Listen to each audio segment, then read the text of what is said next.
નમસ્કાર, વીડીવી ડિજિટલમાં તમારું સ્વાગત છે અને હું છું આપનો દોસ્ત કરે ચડોતરા. આખરે મંત્રીમંડળનું વિસ્તરણ થઈ ચૂક્યું છે અને ઘણા બધા એવા નામો સામે આવ્યા કે જેમાં એવું લાગતું હતું કે આ નામો કદાચ મંત્રીમંડળમાં સ્થાન એમને નહીં મળે, પરંતુ એમને પણ સ્થાન મળી ગયું છે અને ઘણા બધા મંત્રીઓને રિપીટ પણ કરવામાં આવ્યા છે. પરંતુ આ બધાની વચ્ચે ઘણા બધા પ્રશ્નો ઊભા થાય છે કે શા માટે થઈને જયેશ રાદડિયાને સ્થાન ન મળ્યું, આની સાથે શા માટે થઈને એવા નેતાઓને સ્થાન ન મળ્યું કે જેમની ખરેખર જરૂર હતી. ત્યારે આ બધી જ ચર્ચા કરવા માટે અત્યારે આપણી સાથે જગદીશ મહેતા સર જોડાઈ ચૂક્યા છે. જગદીશભાઈ, અમુક લોકોને રિપીટ કરવામાં આવે, અમુક લોકોને નવા સ્થાન મળી ગયા, એવું કહેવાતો હતો કે નો રિપીટ થિયરી લાગુ પડશે, પરંતુ ફરી એક વખત એ જ થયું. ઘણા બધા મંત્રીઓને ફરી એકવાર ચાન્સ મળ્યો. શું કહેશો? કરણજી, આ જ પ્રશ્ન સમૂચા સૌરાષ્ટ્રમાં અત્યારે ગુંજી રહ્યો છે. અપેક્ષા કરતા અનેક ગણું અનઅપેક્ષિત એવું આ વિસ્તરણ થયું છે.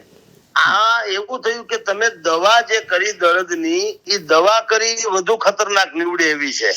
દર્દ કરતા પણ ઈલાજ વધુ ખતરનાક નીવડશે. કારણ કે જે રિપીટ કર્યા કનુ દેસાઈ છે, પ્રફુલભાઈ પાનસરિયા છે, કુંવરજી બાવળિયા છે, પરસોત્તમ સોલંકી નાદુરસ્ત તબિયતને કારણે, નરેશ પટેલ એના પરફોર્મન્સને કારણે, હવે આ લોકોને રિપીટ નહીં કરીને તમે બીજા 4-5 લોકોને ડાયનેમિક ચહેરા જેને કહી શકાય એનો સમાવેશ કર્યો હોત તો ઘણું સારું થઈ શક્યું હોત. જો કે ભારતીય જનતા પાર્ટીનું હાઈકમાન્ડનું પોતાનું જે કઈ ગણિત હોય તે આપણે એમાં ટૂંકા પડીએ, એટલે આપણે એને કઈ કહેતા નથી. કારણ કે આ તો હું જે વાત કરું છું એ જનતામાં શું પ્રત્યાશા એની વાત કરું છું. આપણે એમ નથી કહેતા કે તમારે આમ કરવું જોઈએ, પણ જનતામાં જે આપણે કેટલાક તજજ્ઞોને પૂછ્યું છે ને એના સામેથી ફોન પણ આવી રહ્યા છે. એને એમ કીધું કે તમે એક તો આ લોકોને રિપીટ કર્યા, એ લોકો પણ બરાબર પરફોર્મન્સ વાઇઝ તો એને પડતા મૂકવાની આવશ્યકતા હતી, એને બદલે રિપીટ કર્યા. બીજું, તમે જે લીધા છે સૌરાષ્ટ્ર કચ્છમાંથી અત્યારે 9 જણાને લીધા સામાન્ય રીતે, પણ એ જે લીધા છે એના કરતા પડતા મુકાય એ વધુ જેને કહેવાય નામચીન અથવા તો વધુ તાકાત વાળા હતા. તો તમે લઈને પણ કઈ ફેર નથી કર્યો, એમ મારું કહેવાનું છે. જો લેવા જ હતા તમારે તો જે શક્તિશાળી લોકો છે, જે પોતાના પગ ઉપર ઉભા છે, એને લેવાની. પરંતુ એને નહીં લઈને તમે સાલસ સ્વભાવ વાળા બીજા કેટલાક લોકોને લીધા, જેમ કે ત્રિકમભાઈ છાંગા અંજારના શિક્ષક દરજ્જાના વ્યક્તિ છે, સારા છે, એમાં કોઈ સંશય નથી. પરંતુ ભારતીય જનતા પાર્ટીને 2027માં સારા માણસો કરવા કરતા પણ જે સક્ષમ માણસો છે એની આવશ્યકતા વધુ રહેવાની. કારણ કે ગોપાલ ઇટાલિયા ફેક્ટર છે, બરાબર. તો અંજારમાં તમે ત્રિકમ છાંગાને લીધા, અમરેલીમાં તમે કૌશિકભાઈ વેકરિયાને લીધા. તમે વિચાર કરો, જે પાટીદાર સમાજે આંદોલન કર્યું હતું જેના સામે પાયલ ગોટી કાંડમાં, હવે એની 2 દી પહેલા સમરી ભરાઈ ગઈ ત્યારે જ અમને ખબર પડી ગઈ હતી કે વેકરિયા સાહેબ મંત્રી બની રહ્યા છે. પરંતુ સમરી તમે કાગળ ઉપર ભરી શકો છો, જનતાના દિલો દિમાગમાં નહીં.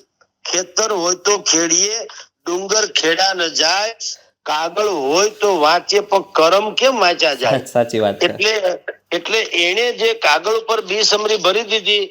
ભલે કૌશિકભાઈને આપણે શુભકામના પાઠવીએ, પરંતુ લોકોની અપેક્ષા ત્યાં કૌશિક વેકરિયા કરતા પણ મહેશ કસવાલાની વધુ હતી.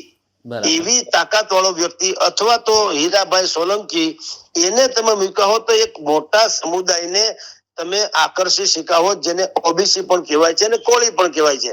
કોળી સમાજમાં તમે કુંવરજીભાઈ બાવળિયા છે ખરા, પરંતુ પરસોત્તમ સોલંકી એ ભલે મંત્રીમંડળમાં છે, નાદુરસ્ત તબિયત છે, એની જગ્યાએ રિપ્લેસ કરીને પણ તમે જો હીરાભાઈ સોલંકીને મૂક્યા હોત, અથવા તો હીરાભાઈ સોલંકીને તમે અત્યારે ભાઈ કૌશિક વેકરિયાની જગ્યાએ પણ જો સમાવેશ કર્યો હોત તો બહુ મોટો સમૂહ. એક તો પાટીદાર અત્યારે કોળી સમાજમાં 2 ગ્રુપ છે, કુંવરજીભાઈ બાવળિયાનું અને હીરાભાઈ સોલંકીનું. આ 2 જૂથ સચવાઈ જાત તો કોઈ પ્રોબ્લેમ રહેત નહીં. પણ એને બદલે એને કૌશિક વેકરિયાને લીધા, ભાઈ મહેશ કસવાલાને ન લીધા. જામનગરમાં રીવાબા જાડેજા, ઠીક છે, એ એક સારામાં સારું કામ કર્યું કહેવાય. ક્ષત્રિય સમાજની નારાજગી પણ દૂર થશે અને ભારતીય જનતા પાર્ટીને એવું એક વ્યક્તિત્વ મળશે જેને કારણે એને રવિન્દ્ર જાડેજા જેવી સેલિબ્રિટીઝનો પણ લાભ મળે, એમાં કોઈ શંકા નહીં. પ્રચાર ઇત્યાદિમાં પણ મોરબીમાં કાંતિ અમૃત્યા ઝુંઝારું વ્યક્તિત્વ છે, લડાયક, એમાં કોઈ સંશય નથી. પરંતુ ભારતીય જનતા પાર્ટીમાં જે આવશ્યકતા હતી પાટીદારમાંથી અમુક લોકોને લેવાની, જો એવા કોઈક બીજા પાટીદારને લીધા હોત, જેમ કે સંજય કોરડિયા જુનાગઢના, ચાલો એવા કોઈને, તો એ પ્રમાણમાં થોડાક નોન કોન્ટ્રોવર્શિયલ તો છે. કાંતિભાઈ અમૃતિયાનું તમે સર્ચ કરો એટલે ખબર પડી જશે કે આની કમ્પેરમાં એ વધારે પડતા કોન્ટ્રોવર્શિયલ છે.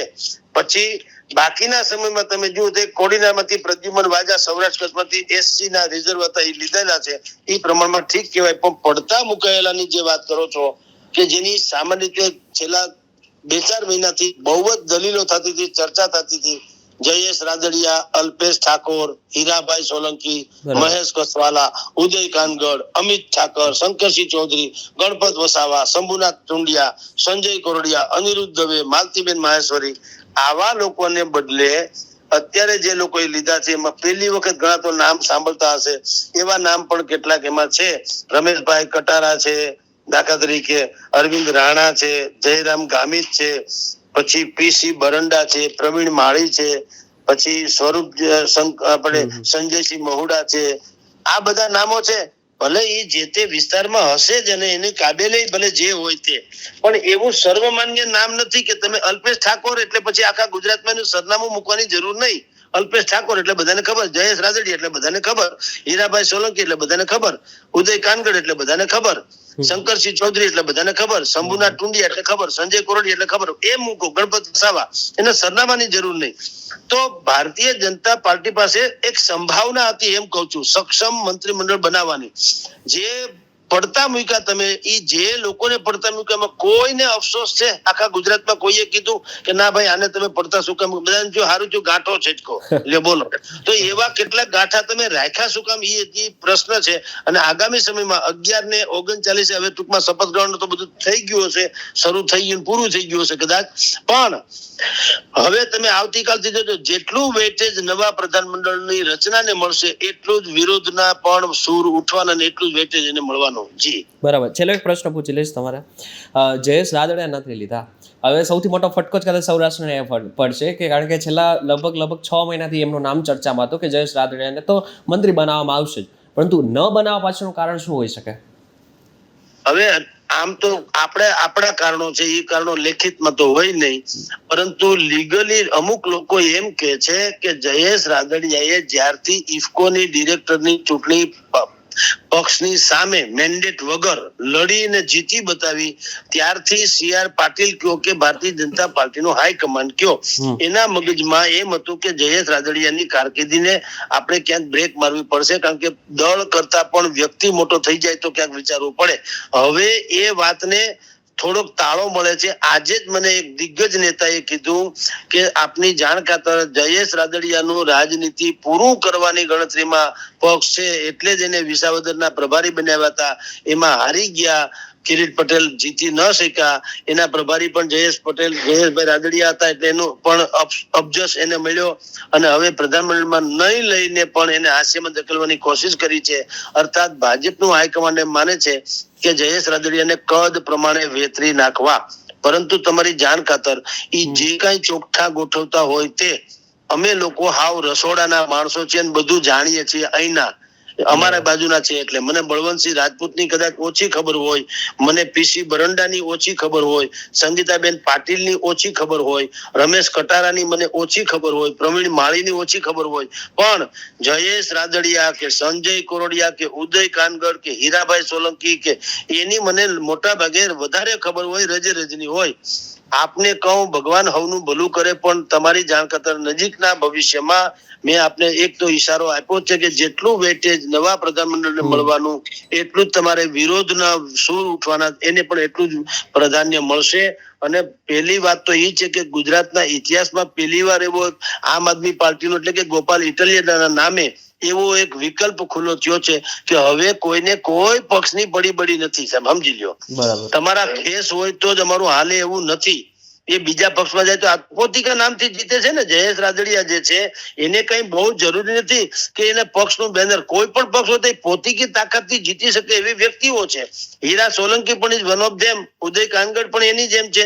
એને પક્ષનું છત્ર ન હોય તો હારી જાય અથવા તો જીતવું કપરું થાય એવું નથી. હોય તો બહુ જ બળ મળે એ જુદી વાત છે, પણ ન હોય તો પોતિકા કામે એવા છે કે એ જીતી શકે. તો હવે એ લોકો શું કરે, હાસ્યામાં ધકેલીને રોજ અત્યારે તમે વિચાર કરો, અમારા ઉદય કાનગડ નું તમને કહું કે જયેશ રાદડિયાનું કહું, છેલ્લા 1 મહિનાથી બધા જ એમ માનતા હતા કે હવે ઈ જ્યાંથી મંત્રી થઈને જ આવશે. ગઈકાલે અમારા રાજકોટમાં રિંગ રોડ ઉપર એટલે રેસકોર્સ ફરતે દિવાળીનો કાર્નિવલ અહીંયા કોર્પોરેશન ઉજવે છે લાખો રૂપિયાના ખર્ચે લાઇટિંગ કરીને. હવે ત્યાં રામભાઈ મોકરિયા રાજ્યસભાના સાંસદ એને ઉદઘાટન કર્યું. પત્રકારોએ પૂછ્યું કે આ તો ધારાસભ્યોની કેમ દેખાતા નથી? એટલે બધાનો પત્રકારનો પ્રશ્ન તો હતો કે તમારું જૂથવાદ છે કે કેમ? એને કીધું ના ના એવું કઈ છે નહીં, બધા ધારાસભ્યો અત્યારે ગાંધીનગર ગયા છે ને લાલ લાઈટ લઈને આવવાના. હવે ત્યાં સુધી તો અપેક્ષા હતી જ કે ભાઈ ઉદય કાનગડ હોય કે જયેશ રાદડિયા હોય કે દર્શિતાબેન શાહ હોય લાલ લાઈટ સાથે આવશે. એને બદલે હવે એને આવવું અઘરું થઈ પડ્યું એવું કરી દીધું. સમજી ગયો. અને આવશે તો એ વાયા મીડિયા, જેમ પાકિસ્તાનની ટીમ હારી જાય પછી વાયા દુબઈ થઈને 2-4 મહિને પાકિસ્તાન પહોંચે એવી હાલત છે આ લોકોની. તો ઈ બધું જે ઉભરો ઈ ઠલવાનો અને આગામી દિવસોમાં એની આપણને બધાને ખ્યાલ આવવાનો. જી બરાબર છે જગદીશભાઈ, વીટીવી ડિજિટલ સાથે જોડાયા બદલ આપનો ખૂબ ખૂબ આભાર. નમસ્કાર.